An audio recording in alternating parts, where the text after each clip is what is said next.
Hello, beauties. I'm Divinely Jennifer. Welcome to Manifesting with Mother Earth, the astrology for Tuesday, January 18th through Tuesday, January 25th, 2022.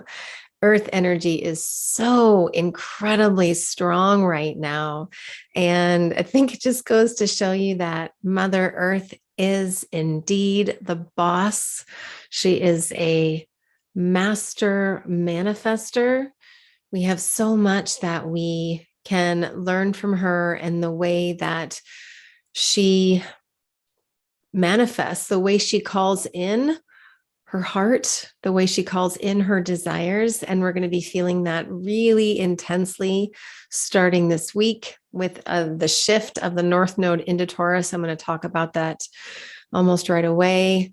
And I am still undergoing what I would call my crown chakra activation, which began in earnest last week. It has been super intense. And yesterday I went for a walk for the first time in several days. And I couldn't believe how keen and sharp and acute my long distance vision was. And sure enough, a red-tailed hawk appeared on my walk and escorted us for part of the way on our walk. And then on our way back on the trail, he reappeared and clearly was there to send me a message, which I believe was around my vision, both what I was seeing in real life and also what I am seeing, both through what is coming in through my crown and all around me through messages from my spirit guides. And as I talked about for last week with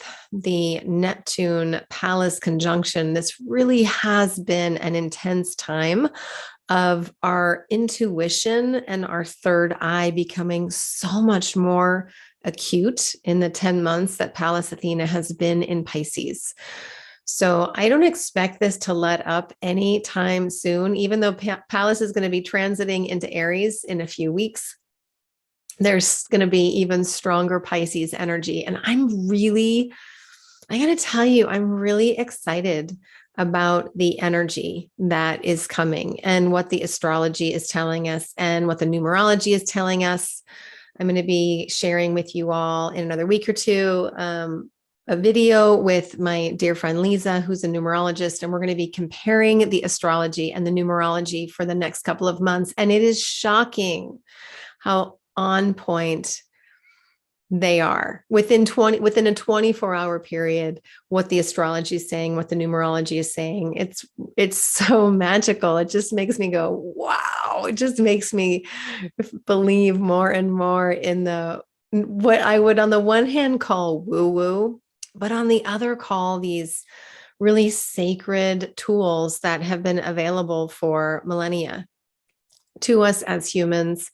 And astrology just keeps growing and growing as we discover more and more asteroids and dwarf planets and things. So astrology just keeps growing and shifting, and that's super exciting. So be prepared for what is coming. I feel like it is all good. It is intense. So many people experiencing physical symptoms right now. Honor that. Take your time to rest. Just like Venus is in her retrograde, she's going to be finishing up that retrograde on the 29th, her retrograde in Capricorn. What has that been like for you during this time since December 19th? What has come up for you around your inner child, around your innocence, around resting, around your physical body? What happens if you push yourself too hard? These are all things that are coming in right now. If you need help on this journey, please feel free to reach out to me at hello@divinelyjennifer.com, or you can always book a reading on my website, www.divinelyjennifer.com. I'm really starting to solidify now my offerings for the next several months. And again, I'm really excited about how we can use the astrology to tap into our soul's path, our heart's desires, and manifest what it is we truly, truly want, simply through the knowledge and the understandings and the energy that the stars, the sun, the moon, the planets all convey to us. So with no further ado, let's get to the astrology for Tuesday, January 18th through Tuesday, January 25th, 2022. And as always, all times listed are Pacific Standard Time. So please adjust according to your time zone. All right, love. So the way I'm going to do this is I'm going to go through the astrology for each day and then the major transits for each day. And then at the end, I'm going to talk about the moon. So I'll just do the moon all at once for those of you who are interested in the moon and how to use that energy. All right, so let's get to Tuesday, January 18th, 2022. So we have Uranus stationing direct at 7:25 a.m. And let me tell you what degree that is. Did I write it down? Yes, 10 degrees, 49 minutes of Taurus. So when Uranus goes retrograde 5 months approximately out of the year. And this is perfect timing with the nodes changing signs later in the morning on the 18th, which I'll talk about in just a second. So then we'll have the North Node in Taurus with Uranus. And this is really a time of shakedowns, shakeups. We just had that underground volcano erupting in the Pacific Islands. So Tonga has been under this ash cloud. And that is Uranus saying, I'm stationing direct, I'm moving forward. Let's make some forward progress. It's also partially the storms that have been happening in the Northeast. Lots of mixed precipitation of thunder and rain and snow and ice and sleet and all that yucky stuff that I'm so grateful I don't have to endure here in Northern California. And so when you think about Uranus stationing retrograde direct, so what happens is it's like Uranus takes 8 steps forward while he's in forward motion. He usually moves up around 8 degrees, and then he takes 4 steps back because he goes back about 4 degrees. And so the last time Uranus stationed direct, he was at 6 degrees of Taurus, went up to 14 degrees. Now he's back to 10, and then he'll go up to 18 degrees of Taurus, back to 14, etc. What does that mean for you? So it's a little bit like vacuuming, right? When you vacuum, you cover a little bit of the same territory. If you've got to imagine you're vacuuming the carpet, right? And you go forward and then you go back and you kind of turn it, and then you go forward and then you go back and you kind of turn it. And that's the energy of Uranus forward, retrograde, etc. during the year. So you're going to cover some of the same ground twice. And so ask yourself, what needs to change in your life? Not just subtly, but Uranus is about major change, sudden change, aha, intuitive moments, electrical impulses. Where do you desire change, but you feel stuck? Now, be careful calling in the energy of Uranus because it will shift very quickly. But where might you welcome a little earthquake or volcano or a little lightning strike of an aha intuitive moment? This is about personal revolution plus a collective revolution, because Uranus is the ruler of Aquarius. So it's that collective energy, but currently in Taurus, which is a very personal sign. It's all about us. I'll talk about, again, when I talk about the nodes, I'll talk more about that Taurus energy. So just pay attention to, on the collective level, where are these big shakeups, shakedowns, revolutions happening? And where are you receiving personal insight, those aha intuitive moments around your value, your self-worth, what you value, abundance, gratitude, Mother Earth, resources, etc., especially around finances. That's Taurus energy. So as we're talking, let's move into let's talk about that North Node changing signs. So we've got the nodes ingressing into new signs at 10:48 a.m. Pacific Standard Time. The North Node is moving backwards from Gemini into Taurus. The South Node is moving backwards from Sagittarius into Scorpio. This is all about polarity. What? Can we get away from polarity? Well, sort of, kind of, maybe. But I feel like this is really good. The nodes are really good polarity. So the North Node is all about what we're calling in. What are you calling in? And the North Node in Taurus, What are we calling in? It'll be there for 18 months. So what are we calling in with regards to the earth, value, resources, fertility, pleasure, deliberation, really what have you ever done that? When I was taught at the VA, we did this whole thing around mindfulness where you'd eat a raisin, but you wouldn't just eat a raisin. You'd play with it in your fingers and then you'd put it in your mouth and you wouldn't touch it and you'd suck on it and you couldn't just eat the raisin. It was a very deliberate action. And that's Taurus energy, very deliberate consumption, abundance, gratitude. What do you desire? That's going to be a big question over the next 18 months.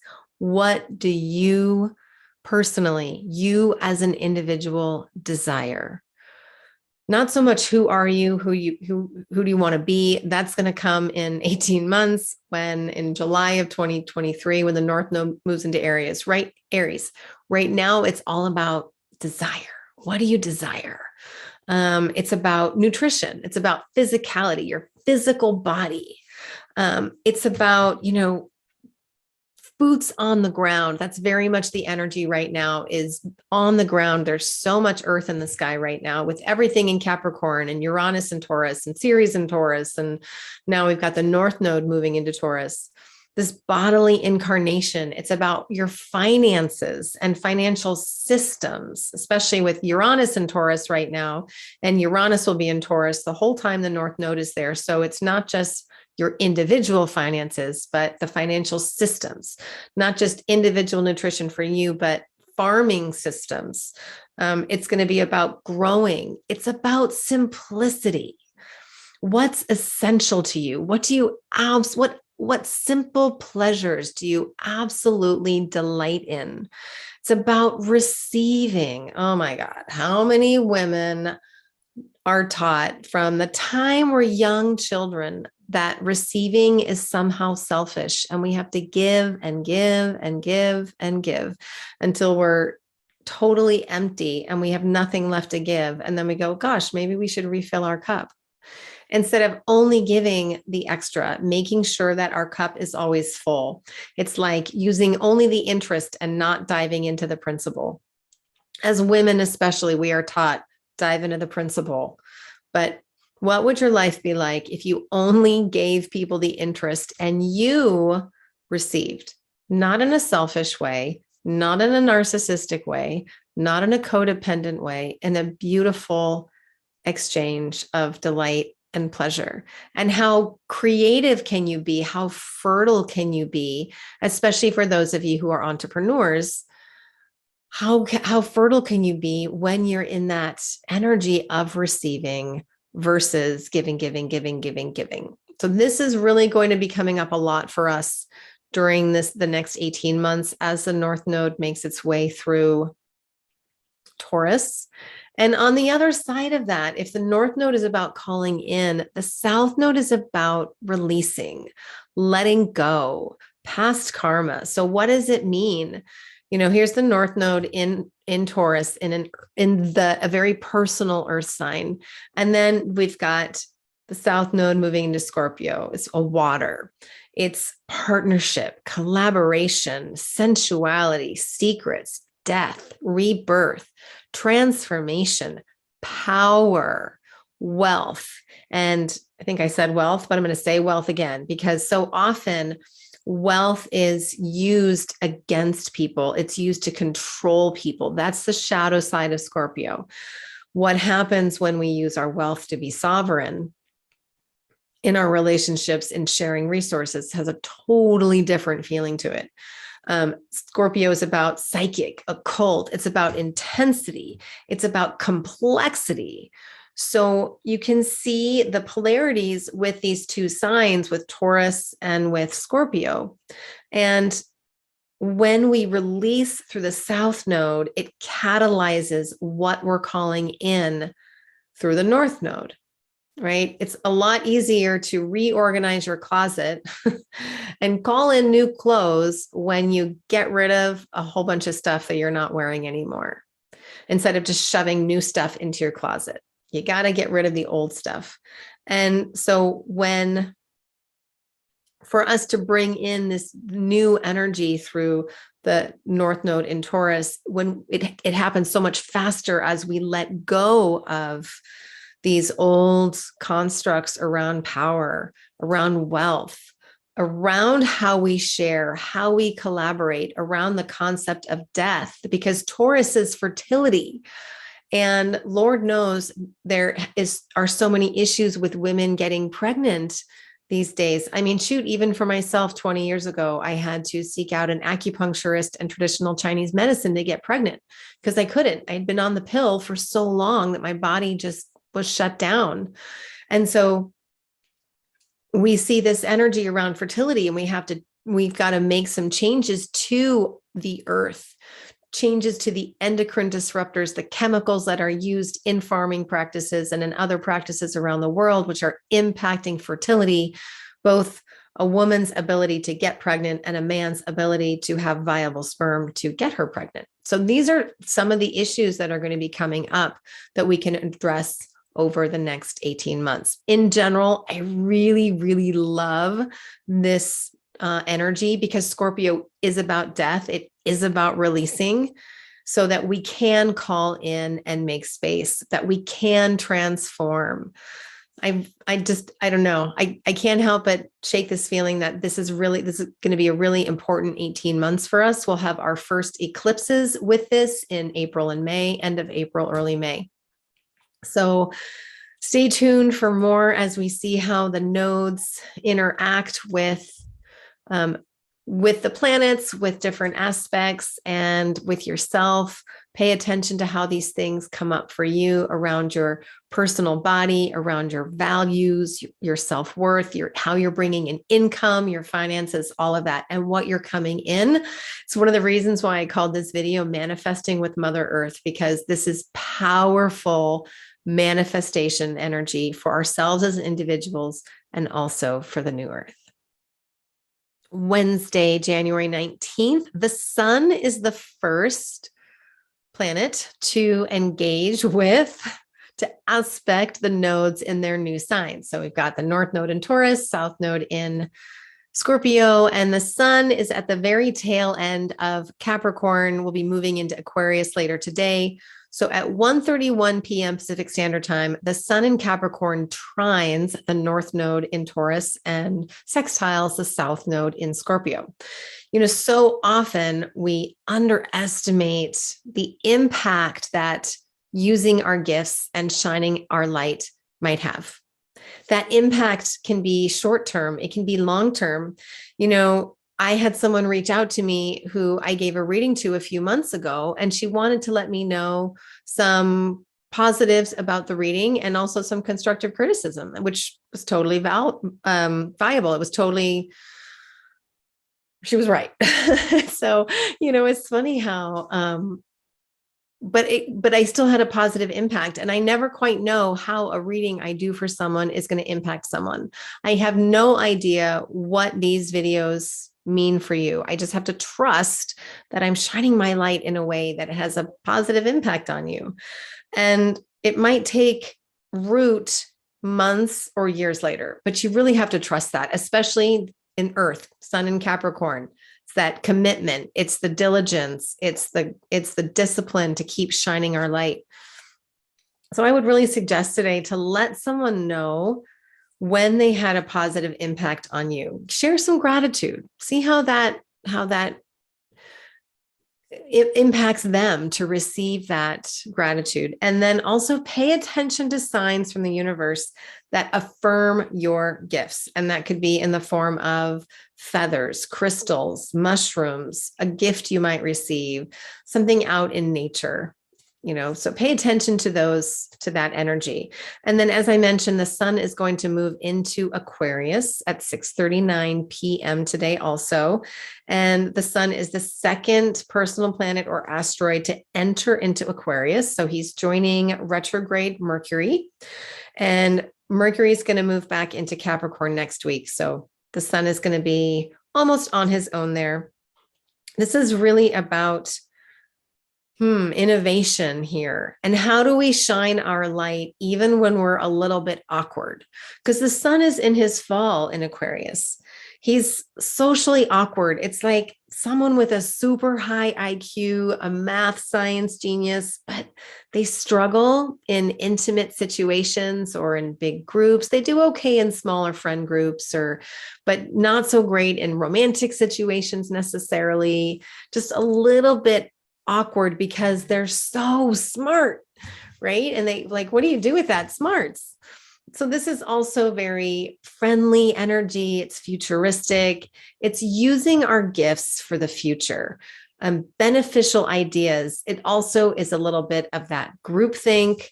Let yourself be quirky, unconventional, open to the possibilities. We attract like vibration. That means you may have to release some friend groups that are no longer aligned. I actually had a dream about this last night where I was saying goodbye to a whole bunch of friends because we just weren't aligned anymore. This is also a little bit the winter blahs energy, in Groundhog Day, where he just keeps, I love that movie with Bill Murray, right? He just keeps waking up over and over again. And he's like, I can't take it anymore. That's a little bit of Sun in Aquarius energy. I know a lot of you are planning vacations away during February. You're like, I just got to get out of here. I got to get into warm weather. Or in March, that's kind of that energy. You just can't take it anymore. So pay attention to how you use your gifts during this time, how you're shining your light, even if you're feeling a little bit awkward, quirky, unconventional, freaky, it's all good. Well, we don't have any major transits, January 20th, 21st, or 22nd. Moving to Sunday, January 23rd, the sun in Aquarius has its conjunction to Mercury retrograde. This is in Aquarius. It's at 2:28 a.m. on the 23rd, and they're both at 3 degrees, 23 minutes of Aquarius. This is called the Cazimi. So the sun and Mercury meet up every so many weeks. When Mercury's direct, then Mercury's retrograde, then Mercury's direct, then Mercury's retrograde. And this transit really highlights the negativity of groupthink. When you think about how challenging communication can be in big groups, especially when there's a whole lot of propaganda or there's a whole lot of fishy information that is coming out and everyone thinks they're right.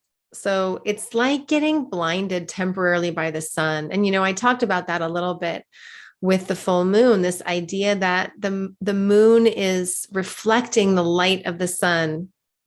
So we can't look at the sun because we get blinded, but we can look at the moon when she is full and fully reflecting the light of the sun. And in this case, Mercury is temporarily blinded.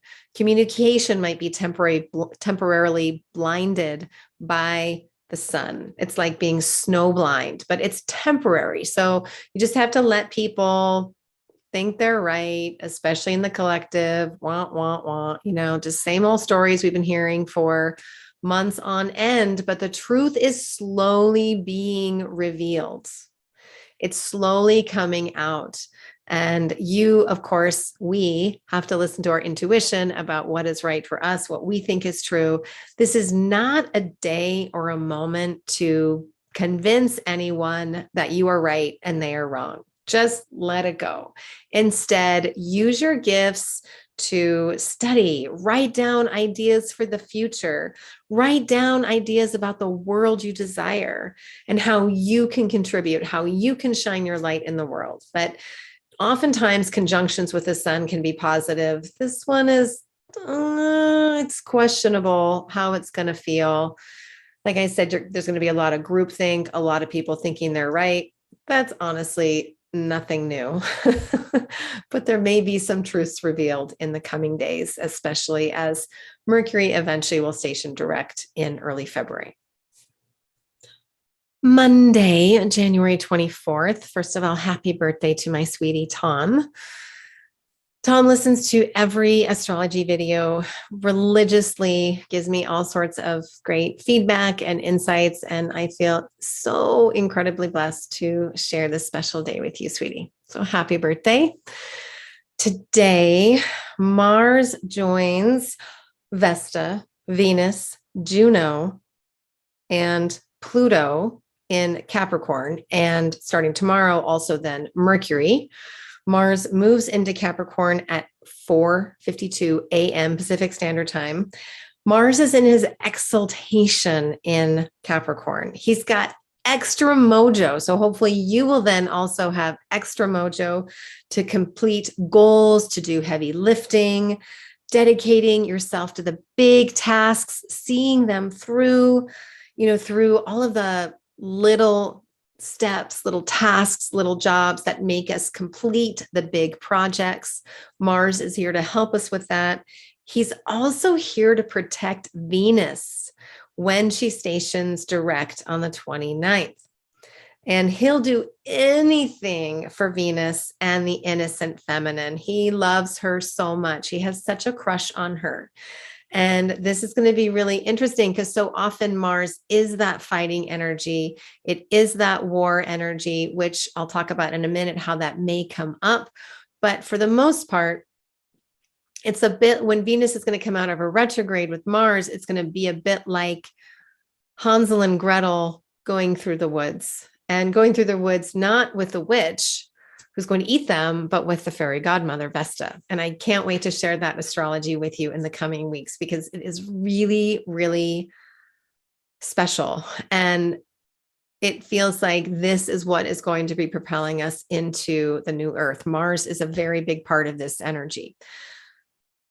So as I'm talking about Mars here, I feel like Mars moving into Capricorn is really bad news for some of the career politicians who have been putting these mandates out there for service members, for members of the Army, Navy, the Marines, the Air Force, because they have zero military experience. They're career politicians, they're elected officials, and they're making these decrees about what the service members are supposed to be doing with their bodily autonomy. And that's just not going to go well. I just don't see that from an astrological, energetic perspective. I just don't see that going well. And to me, Mars moving into Capricorn, Mars is the last planet to move into Capricorn. He's very much leading the way right now in the stars. He's he's that really energetic adolescent teenage boy who has all that energy, and the family wants to go for a walk, and the teenage boy rolls his eyes and is like, I don't want to go for a walk. So he's running ahead and then running back and then running ahead. That's kind of the way Mars feels right now. But I feel like this collectively signals a really big shift in the next 6 weeks. So we are going to have some conflict. We are going to have fighting against or with the government, with corporations. One parent can handle pushback from a teen. I have a teenage son. He pushes back all the time. I've learned how to stop that. But, if I had 17 teenagers, like think of a high school teacher, right? If I had 17 teenagers pushing back on me from multiple sources, that's not going to go well unless there's violence or unless there's some iron fist. And you have to be coming from such a place of love and integrity. And let's face it, our government does nothing from a place of love and integrity. And most corporations don't either, because that's our business model. It's all about the profit. It's not about being of service. So I think of, the Dead Poet Society, where Robin Williams kept the teens kind of in check through creativity and through love. Not an iron fist. So the governments honestly cannot continue to restrict those who desire to be free. Those who don't desire to be free, restrict away. But for those who desire to be free, the government with this Mars energy is going to hit a wall, and it says, you can't do this anymore. So we're going to see that, I think, with some of the mask mandates in schools, for children, all of the ways children have been impacted through the restrictions of the last 2 years. We're going to be dealing with that as a society for the next several years. But right now, Mars is really signaling this big shift that encourages us to take action. This is very powerful energy that's going to come to a head the first week of March in a really good way. Like I said, I expect big shifts for the collective. Mars says, stand, be brave, come together as one voice. So honestly, as someone who worked with the veterans, I think the DoD, the Department of Defense, is very foolish to suppress the voices of our service members. It always, always backfires. And, Napoleon ended up by himself on an island. It didn't end well. Anytime we try to suppress and repress, it doesn't go well. And so Mars is now here to say enough is enough. And he's going to come together with the energy of Vesta and Venus and Pluto moving into the first week of March. And it's going to be really interesting. And I feel like it's going to be really positive for the new Earth. I feel like we can really tap into that Mars energy, not from a place of violence, but from a place of courage. I hope that makes sense. Also today, January 24th, Pluto in Capricorn conjuncts Juno in Capricorn at 8:53 a.m. They are at 26 degrees, 42 minutes of Capricorn. This is all about sovereignty in our intimate relationships. Where do you give up your power in your intimate relationships, in your committed partnerships? Relationships have a spectrum of power. You've got abuse, really bad, like abusive control. You've got codependency, all the way up to partnership, sovereignty within that relationships. Where do you fit? We can fit in the same relationship. We can have different points in the relationship. There might be an area where there's some codependency, and there might be an area where things are really beautiful and sovereign. So this is a lovely, lovely conjunction between Pluto and Juno to look at your intimate relationships, your intimate partnerships, your committed partnerships, and see, where is the balance of power here? Where do you give up your power? Because no one can take it away from you. You give it up. Now, I know there are situations where very extreme situations, but those aren't really committed partnerships, are they? When someone is so enmeshed or they're being held against their will, that's not a committed relationship. That's just abuse. But in our committed relationships, where we really want to commit ourselves, where we really want to be with that person, what's happening there? And a lot of people are waking up to codependency. A lot of people are waking up to narcissism. And that's going to be a beautiful journey for you as you awaken to your sovereignty, to your independence within a relationship. So this is the last time that Pluto and Juno are going to conjunct in Capricorn for 150 years. That's kind of a big deal. So the next time they conjunct will be in Aquarius in 2026. And that's going to have a totally different feel to it. So in this particular transit, think about the foundation you have in your relationships, the roots. Does your committed relationship have the structure to move forward and to grow like an old tree? Can you guys become an old tree together versus not having the roots, not having the stability or the foundation while you're empowered? Because I can tell you a codependent relationship may last, but not in a good way, if that makes sense. So we want to be really sovereign in our relationships, ideally. And this is a beautiful transit for that. So if you're looking at your relationship and you're going, why do I have to be the one to take all the initiative all the time? Do you have to empower your partner all the time because they aren't empowered? Do you have a really controlling partner here? So this is really looking at those old paradigms of marriage, old paradigms of commitment. Marriage used to be about wealth, control, and property. When a woman was married to a man, she became his property. WTF? I'm sorry. That is so wrong. there are, what are the advantages to being married legally, tax-wise, and all sorts of other ways. So like I said, this is the last time they're going to come together in Capricorn. And then when they come together in Aquarius, it's going to be all about new paradigms in 2026. So we'll start to see some shifts at the collective level. But right now you can really look at this and say, what's happening for you in your committed relationships and partnerships? And then Tuesday, January 25th, the only major transit we have happening today is that retrograde Mercury will move back from Aquarius into Capricorn at 7:04 p.m. Mercury is going to be retrograde until February 3rd, and he moves back into Aquarius. Hang on. He moves back into Aquarius on February 14th.